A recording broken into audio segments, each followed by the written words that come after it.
광화문 세종문화회관 세종미술관에서 열리고 있는 르네상스에서 인상주의까지 서양미술 600년 미국 샌디에이고 뮤지엄 특별전에 다녀왔습니다. 전시는 2026년 2월 22일까지 진행되는데요. 아직 관람 전이라면 이 영상을 통해 가볼 만한 전시인지 확인해 보실 수 있을 것이고, 이미 다녀오셨다면 전시 감상을 나누며 여운을 더 깊게 느껴보시는 시간 되셨으면 좋겠습니다. 약 4개월 동안 진행되는 이 전시를 위해 샌디에이고 미술관의 상설 전시실에 걸려있던 작품 65점이 바다를 건너왔습니다. 단순히 소장품 일부가 아니라 미술관 홈페이지에서도 메인에 소개되고 있는 대표작들이 대거 포함되어 있습니다. 전시장에서 상영되는 작품 설명 영상들도 이 전시를 위해 특별히 촬영된 것이었는데요. 여러모로 신경 써서 준비된 전시라는 인상을 받았습니다. 전시는 시대별 사조별로 5개의 섹션으로 구성되어 있었습니다.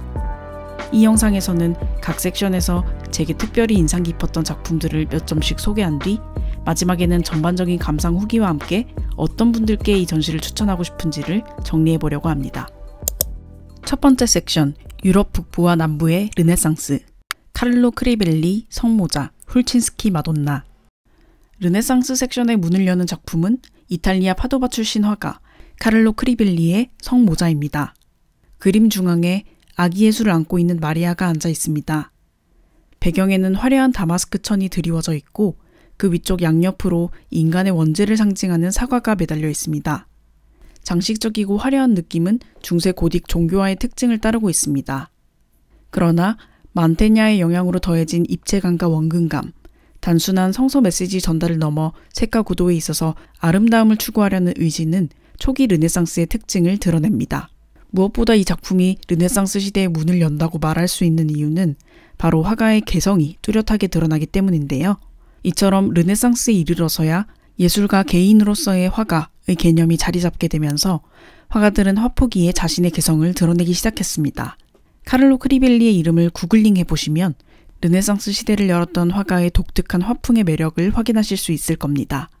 히에로니무스 보시, 그리스도의 체포.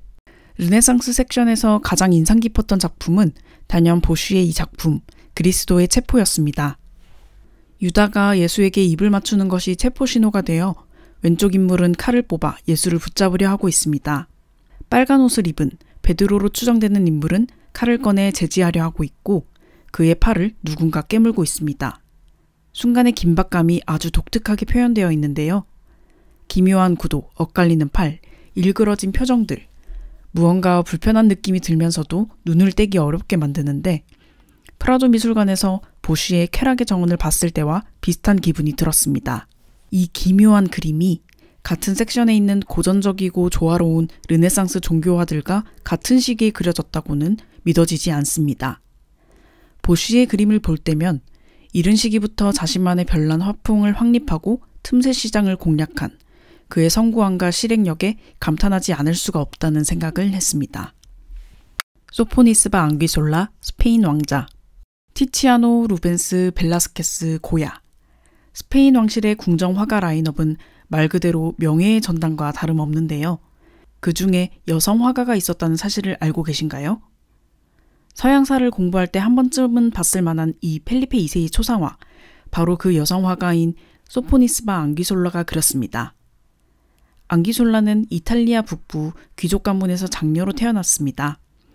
앙귀솔라의 아버지는 딸의 재능을 일찍이 알아봤고 귀족의 궁정들을 돌며 그녀의 그림을 영업했습니다.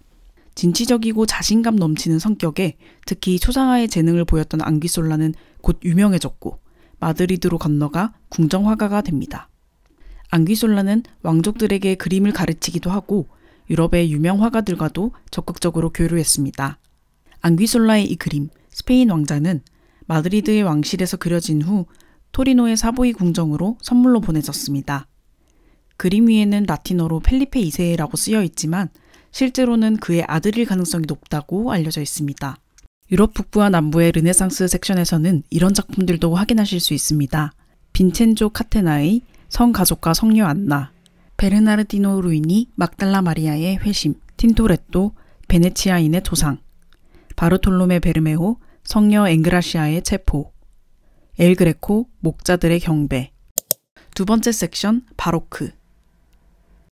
엘 그레코 참회하는 성 베드로. 성 베드로의 눈물이라고도 불리는 이 작품은 예수의 죽음 이후 자신이 3번이나 그를 부인한 것을 후회하며 눈물을 흘리는 사도 베드로의 모습을 담고 있습니다.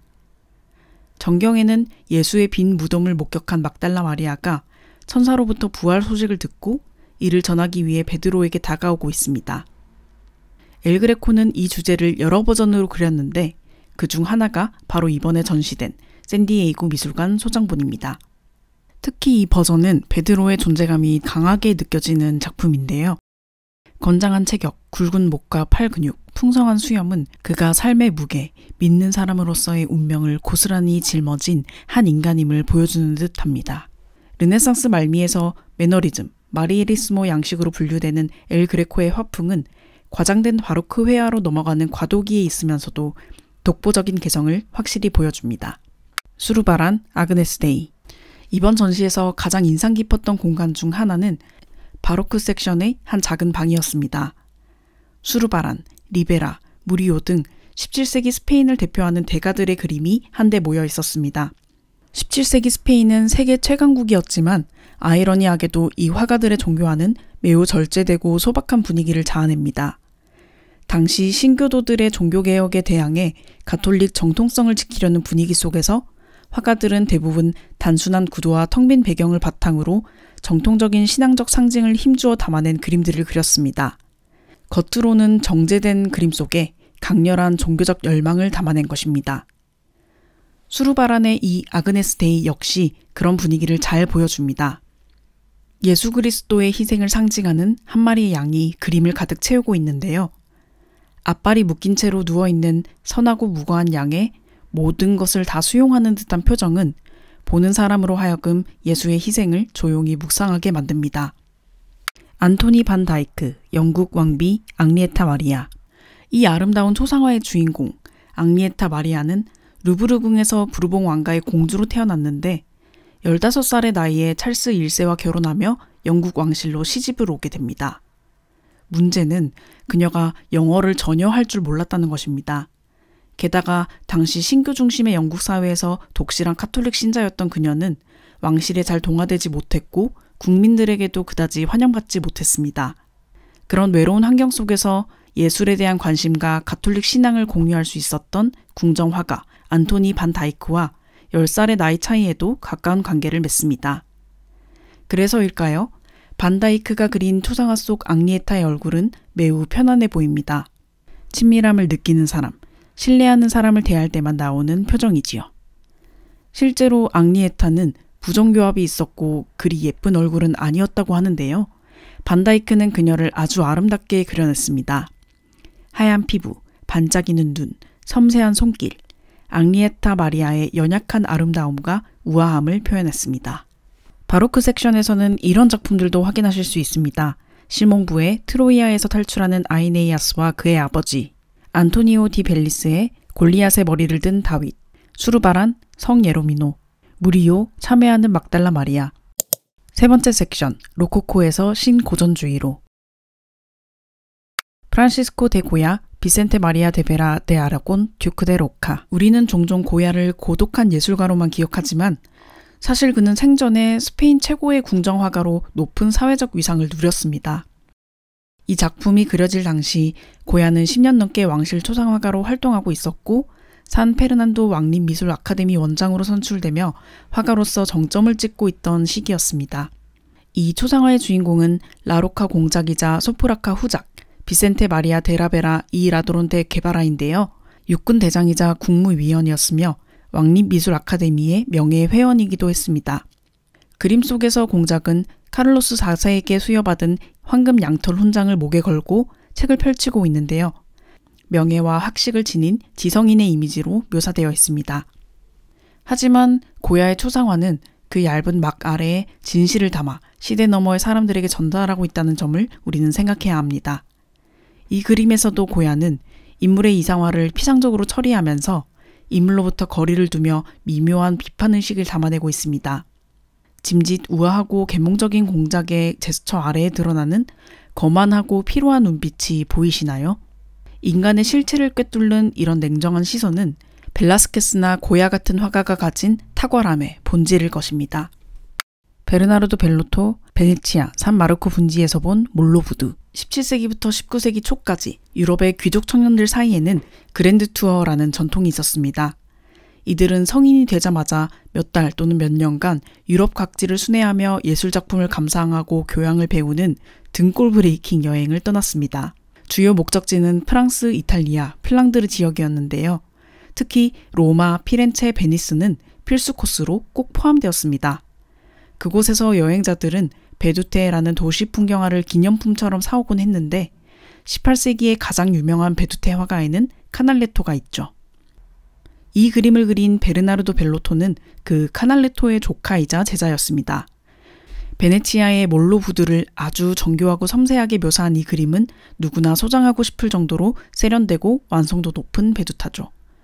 하지만 전시장에서 제 눈길을 끈 건 이 그림보다는 옆에 걸려있던 프란체스코 과르디의 베네치아 풍경화였습니다. 빨래가 어지럽게 널린 리알토 다리의 모습, 흐트러진 구도와 거친 붓질. 과르디의 손끝에서 베두타는 예쁘기만 한 기념품이 아니라 무너져가는 공화국, 쇠퇴해가는 제국의 초상을 기록한 의식적인 그림으로 진화했습니다. 마리 기우민 브누아, 여인의 초상. 마리 기우민 브누아는 자크 루이 다비드의 제자이자 18, 19세기 파리의 대표적인 여성 화가 중 한 명입니다. 그녀는 신고전주의 양식의 역사화를 많이 그렸지만 작품 속에는 일관되게 여성의 주체성과 페미니즘적 시선이 드러납니다. 그녀의 대표작 덕과 악덕 사이의 순수함에서는 전통적으로 악을 여성으로 묘사하던 방식에서 벗어나 남성을 악의 상징으로 그린 점이 특히 파격적이었습니다. 이번 전시에서 소개된 이 작품 여인의 초상도 같은 맥락에서 볼 수 있습니다. 작품 속 여인은 시선의 대상이 아닌 주체적 의식을 지닌 존재로 묘사되고 있습니다. 당당한 표정과 자세는 남성 화가들이 성적 매력을 과장해 묘사한 기존의 여성 초상들과는 분명히 다릅니다. 여성 관람자라면 특히 그 차이를 분명히 느끼실 수 있을 겁니다. 브누아의 이 초상화는 분명 섬세하고 아름다웠지만 개인적으로는 감정을 울리는 힘은 약한 느낌도 들었습니다. 하지만 이 절제된 감정조차도 당시 여성 예술가에 대한 고정관념을 깨기 위한 브누아의 전략이 아니었을까 조심스럽게 생각해보게 되었습니다. 로코코에서 신고전주의로 섹션에서는 이런 작품들도 확인하실 수 있습니다. 주세페 데 고비스의 수녀원의 응접실, 주세페 데 고비스의 리도토. 네 번째 섹션, 사실주의에서 인상주의까지. 오노레 도미의 극장을 나서는 사람들. 이 그림은 사실주의에서 인상주의까지 섹션에서 가장 좋았던 그림입니다. 그림 속의 사람들은 공연이 끝난 후 극장에서 밀려나오고 있습니다. 몰입의 경험이 끝나고 현실로 돌아오며 느끼는 공허함, 긴장이 풀리면서 느껴지는 약간의 안도와 나른함, 같은 공간에 있었던 사람들 사이에서 새삼 느껴지는 묘한 동질감 같은 것. 오노레 도미에는 프랑스 마르세유의 가난한 집안에서 태어나 노동계급의 권리를 주장하는 자유주의자로 활동하며 정치적인 풍자 그림들을 많이 그렸습니다. 척파나 캐리커처, 광고, 조각 등 다양한 미디어로 쉬지 않고 다작했는데 생애 후반에는 회화 작품들을 많이 남겼습니다. 이 그림을 그릴 무렵에는 빚과 가난에 시달리며 시력도 나빠지고 있었습니다. 극장, 파리거리의 노동자, 밥을 먹고 술을 마시는 노동자들, 객차, 이민자와 난민, 돈키호테 같은 주제들을 여러 번 반복해 그리며 삶의 비루한 현실을 묘사하고 그에 대한 애착을 표현했습니다. 분야를 막론하고 좋은 예술작품은 이 오노레 도미의 그림처럼 감정을 예민하게 포착해내 적절한 강도로 재현합니다. 연민, 역겨움, 친밀감과 같은 다양한 감정을 일으키는 세상의 풍경을 포착해 캔버스 위에 재현하려는 시도. 완벽히 동일한 순간의 경험이 없는 사람들에게서마저도 공감을 일으킬 수 있는 작품. 이 그림을 보며 제가 글을 쓰거나 그림을 그린다면 바로 그런 작품을 남기고 싶다는 생각을 하게 되었습니다. 메리 카사트, 푸른 보닛을 쓴 시몬느. 메리 카사트는 미국의 상류층 가문에서 태어나 가족의 반대를 무릅쓰고 화가가 되었습니다. 프랑스로 건너간 카사트는 드가의 초대를 받아 인상파 전시에도 여러 번 참석하며 인상주의 화가들과 어깨를 나란히 했습니다. 카사트는 이 작품을 포함해서 시몬느라는 여자아이를 무려 20점 이상 그렸습니다. 전시에서는 시몬느를 카사트의 조카로 소개하고 있는데요. 그런데 사실 조카가 아니었고 딸도 아니었습니다. 카사트는 아이가 없었고 그녀의 여동생 리디아 역시 젊은 나이에 세상을 떠났기 때문입니다. 평생 독신이었던 카사트는 아이러니하게도 여성, 엄마, 모성애, 아이를 끊임없이 그렸습니다. 풍경 중심의 인상주의와 달리 카사트는 여성의 삶, 노동, 우정, 일상에 주목했습니다. 그녀의 그림 대부분 고용된 모델들로 연출된 장면이었고 이는 카사트가 주로 다룬 주제가 즉흥적인 관찰의 결과가 아니라 철저히 의도된 기획의 산물임을 알려줍니다. 페미니스트였던 카사트가 여성의 주체적인 존재를 재현하려 했던 의도를 명확히 보여줍니다. 사실주의에서 인상주의까지 섹션에서는 이런 작품들도 확인하실 수 있습니다. 클로드 모네, 샤이유의 건조 더미, 에드가드가 발레리나, 에드가드가 무이가 타이즈의 끈을 매는 모습. 5번째 섹션, 20세기 모더니즘. 호아킨 소로야, 정원의 마리아. 20세기 스페인에서 가장 사랑받고 성공한 화가 호아킨 소로야의 작품을 이번 전시에서 만날 수 있습니다. 이 그림은 마드리드 궁교 라 그란하라는 궁전 마을에서 그가 머무는 동안 결핵에서 회복 중이던 딸 마리아를 모델로 그린 작품입니다. 소로야는 프랑스 여행 중 인상주의 화가들의 빛을 다루는 방식에 깊은 영향을 받았고 이후 그의 화풍은 인상주의와 스페인 특유의 강렬한 빛이 만나는 독창적인 색채를 지니게 됩니다. 특히 지중해성 기후의 건조하고 강렬한 햇살, 맑은 공기, 선명한 색감은 그의 그림에서 오감으로 느껴질 만큼 생생하게 표현되었죠. 이 그림에서도 마리아의 하얀 드레스에 내려앉은 햇살, 서걱이는 패브릭 질감을 통해 마치 마른 햇빛에 잘 말려진 빨랫감의 따뜻한 향기가 느껴지는 듯합니다. 수잔 발라동, 창문 앞에 있는 젊은 여인. 수잔 발라동의 인생은 그 자체로 한편의 드라마 같았습니다. 가난한 집안에서 태어난 수잔 발라동은 15살에 서커스단에 합류해 고개사로 일하게 되는데 어느 날 공중고개에서 떨어져 허리를 다치는 바람에 1년 만에 경력이 끝나고 맙니다. 서커스에서 만난 화가들의 소개로 몽마르트에서 그림 모델로 활동하기 시작했고 어깨너머로 그림을 배워 결국 화가가 됩니다. 그녀는 파리에서 모리조, 르누아르, 드가, 툴루즈 로트르과 같은 화가들과 가까이 지내며 교류합니다. 매우 당돌하고 개성 강한 신여성이었던 수잔 발라동은 이상화되지 않은 여성 누드화, 첫 남성 누드화를 그려 당시 남성 중심 예술계의 관습을 뒤엎었습니다. 그리고 꾸준히 작품 활동을 하며 당대 화가들에게 인정을 받습니다. 이 그림은 발라동이 65세일 때 그린 작품인데요. 창밖을 바라보는 소녀의 자세와 표정에서 세상에 대한 호기심과 설렘이 표현됩니다. 싱그러운 초록색, 꽃의 생생한 색감에서 화가 발라동의 생에 대한 애착이 드러나는 듯합니다. 20세기 모더니즘 섹션에서는 이런 작품들도 확인하실 수 있습니다. 막시밀리앙 루이스, 노트르담 대성당, 모딜리아니, 파란 눈의 소년, 마리 로랑생, 나나, 라울 디피, 파리의 생강, 라울 디피, 화가의 집, 조르주 브라크, 개 양귀비. 이번에 다녀온 르네상스에서 인상주의까지 서양미술 600년. 미국 샌디에이고 뮤지엄 특별전 전시는 제목 그대로 15세기 르네상스부터 20세기까지 약 600년에 걸친 서양 회화의 흐름을 훑어볼 수 있는 전시였습니다. 특정 작가나 시대를 깊이 파고드는 전시와는 다르게 이 전시는 넓은 시간의 스펙트럼과 다양한 국적의 화가들을 따라가며 마치 미술사 교과서 한 권을 그림으로 펼쳐보는 듯한 인상을 주었습니다. 처음엔 미국 미술관의 순회 전시니까 뭐 괜찮겠지 정도로 기대했는데 예상보다 작품 구성의 퀄리티가 훨씬 높아서 놀랐습니다. 흥행 보증수표급의 초유명 대표작은 없지만 미술사적으로 의미 있는 화가들의 상대적으로 잘 알려지지 않은 훌륭한 작품들이 다수 포함되어 있었습니다. 덕분에 오히려 새로운 발견에 기쁨이 있었고 익숙했던 화가의 낯선 작품을 만나는 재미도 컸습니다. 그렇다면 이 전시는 누구에게 추천할 수 있을까요? 전반적인 미술사의 흐름을 어느 정도 알고 있고 고전 회화나 인상주의 미술에 관심과 애정을 가진 분들이라면 정말 재미있게 보실 수 있을 거라고 생각합니다. 미술사의 흐름을 개략적으로 복습하는 느낌으로 아는 화가의 몰랐던 작품을 발견하는 재미가 있거든요. 그렇지만 만약에 수르바란, 소로야, 반다이크 같은 이름이 익숙하지 않더라도 유명한 그림을 보러 간다기보다는 이번 전시에서 내 마음을 울릴 단 한 점의 그림을 만나보겠다라는 마음으로 관람하신다면 누구에게나 충분히 만족스러운 시간이 되실 거라 생각합니다.